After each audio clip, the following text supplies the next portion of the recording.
Habari za muda huu, leo tunaenda kujifunza kuhusiana na local storage. Local storage ni nini? Local storage ni database ambayo inakuwa inahifadhi data kwenye browser ya client mwenyewe. So hauna haja ya kuhifadhi data kwenye database, ila unaweza kuhifadhi certain data kwenye browser yake mteja mwenyewe akiwa ameifungua. So data zake zinakuwa zimehifadhiwa wapi? Unaweza uka right click ukaingia sehemu iliyoandikwa inspect, and kwenye sehemu ambayo tutachagua more hapa, then tutaenda kwenye application. So data zake zitakuwa zimehifadhiwa sehemu ambayo imeandikwa local storage. So zitakuwa kwenye hizo data zitakuwa kwenye browser ya mteja wako mwenyewe ambaye ana view kwenye website yako. So inafanania ni kama cookies ila hivyo yani. So leo tutaenda kujifunza jinsi ya kutengeneza. So tuanze.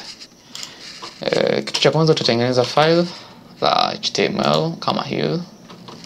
Then ukishalifungua chini yake utaandika neno script. Then script tutaenda kutengeneza sasa variable ya person. Variable yetu ya person tunataka ihifadhi data name. Labda huyu mtu anaitwa John. So nitaandika hivi, name ni sawa na John, na age yake pia labda ni sawa na miaka 16. So hapa nitakuwa nimeshatengeneza variable ya persons on.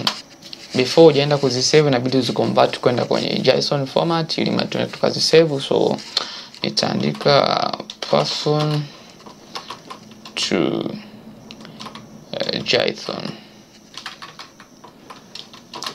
So Python to JSON, then yake nitaandika JSON string file ili madi kuziconvert hizi data hapa juu kwenda kwenye JSON format. So nitakuja kuzicopy nitaziweka hapa ndani. Kwa hiyo itaconvert, kwa hiyo hii variable itakuwa imehifadhi data hizi zikiwa tayari converted to JSON format. Then chini yake utaandika code ya local storage. Then utabonya enter, then utachagua method ambayo imeandikwa set item. Kwa hiyo utaandika neno set item, utaweka parentheses, ndani yake utaandika neno person kama hivi. So jina yake itakuwa ni person, then utakuja kupass data ambazo tumeshaziconvert kwenda kwenye JSON. Kwa hiyo nitakuja kuzipaste hapa kama hivi. So mpaka hapo utakuwa umemaliza, then utarudi kwenye browser yako, uta right click tuzicheck data zetu. Kwa sasa hivi kwenye local storage hapa hamna data yoyote, kwa hiyo tutakuja kurefresh. Tukirefresh utaona hapa kuna data ambayo imeingia inaitwa person na ina name ambayo ni John na ina age ambayo ni 16. Simple like that. So hivyo ndivyo jinsi ya kuhifadhi data kwa kutumia local storage. Ni kivipi unaweza ukahifadhi data za watu wengi? Ni rahisi. Hapa kwenye person utapitisha array, then utaweka mabano yako kama hivi, then utapitisha data ya kwanza, ya pili, ya tatu. Nitaweka mkato. So huyu wa pili atakuwa anaitwa Asha, atakuwa labda na miaka 10. Huyu wa tatu atakuwa anaitwa labda 40, atakuwa na miaka 25. So hivyo yani. So ukirudi kwenye browser yako hapa, ukija ukirefresh utaona sasa hivi data za watu zimeongezeka. Na pia unaweza kutumia console hapa ukaandika person, pia utapata data vile kwa zitakuwa kwenye browser ya client. Hata ukija ukifuta hizi code hapa, nikija nikizifuta, nikija hapa nikizifuta hizi data hivi, tukija kwenye browser yetu utaona bado data zimebaki. so ni mpaka wewe tena uje uzifute. So inaweka namna hiyo. Sasa tumejifunza jinsi ya kuingiza data, sasa tunaenda kujifunza jinsi ya kuziona data. Yes, kuziona data ni rahisi. Unakuja kwenye code, unaandika nione data. So unatengeneza variable inaitwa nione data, then sawa na local storage nukta get item. Item yako inaitwaje? Inaitwa person, si ndio? Utaandika person, then nitataka kuiprint nione, so nitaandika neno console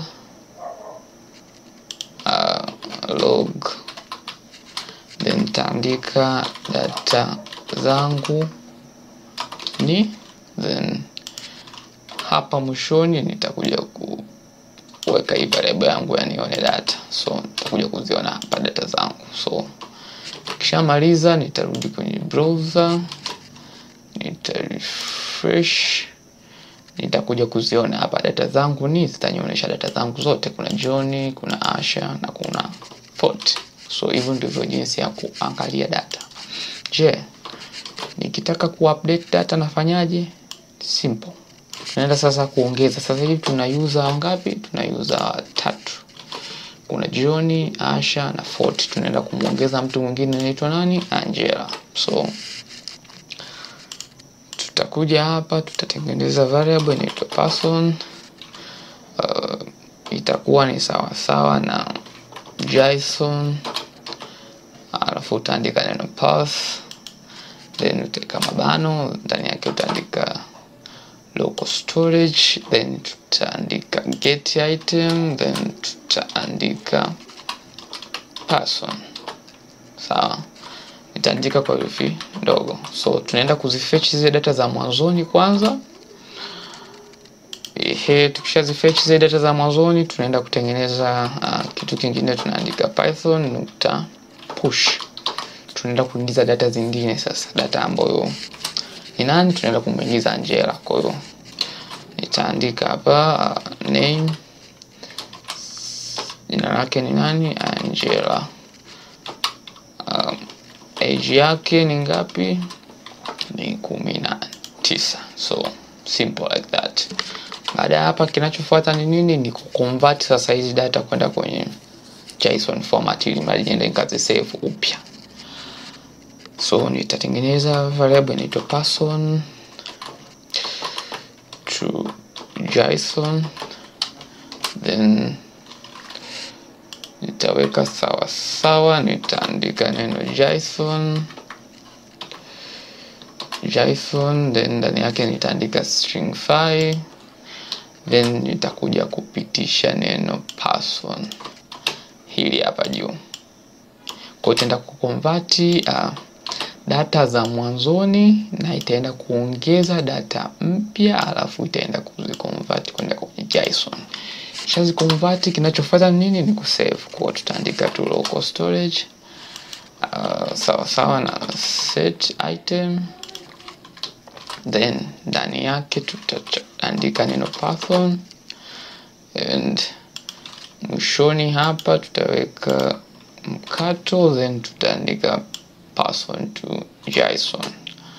Kwa tunaenda kuongeza data hapa. So tukirudi huku kwenye browser yetu, tutaenda ku refresh. Tuna data ngapi? John, Asha na Fort. Tukija ku refresh, sasa hivi kuna Angela ameongezeka hapa. So hivyo ndivyo jinsi ya kuupdate. Ni vipi nitaweza ku delete data kwenye local storage? Rahisi. Utarudi hapa kwenye code, utafuta hizi, utaandika local storage clear. Hii itaenda kufuta data zote, local storage zote. Kani local storage zinaweza zikawa nyingi sana. So unaona hapa sisi tunayo moja, ila zinaweza zikawa nyingi zimepangana hapa. Kwa hiyo ukiandika hii command ambayo nimekuonesha hapa, hii itaenda kufuta zote. Ila kama unataka kufuta moja ambayo ni ya person, utaandika remove item. Sawa, utaenda kuifuta data moja ambayo inaitwa person. So Nikirudi kwenye browser tuna data ngapi? Tuna data 1 2 3 4. Kwa hiyo nikija ku refresh tutakuwa tumefuta zile data na kwenye local storage ya kutokuwa na data yoyote. So hii ni kozi fupi jinsi ya kujifunza kuhusiana na masuala ya local storage. So tukutane kwenye kipindi kijacho. Make sure una subscribe our channel for more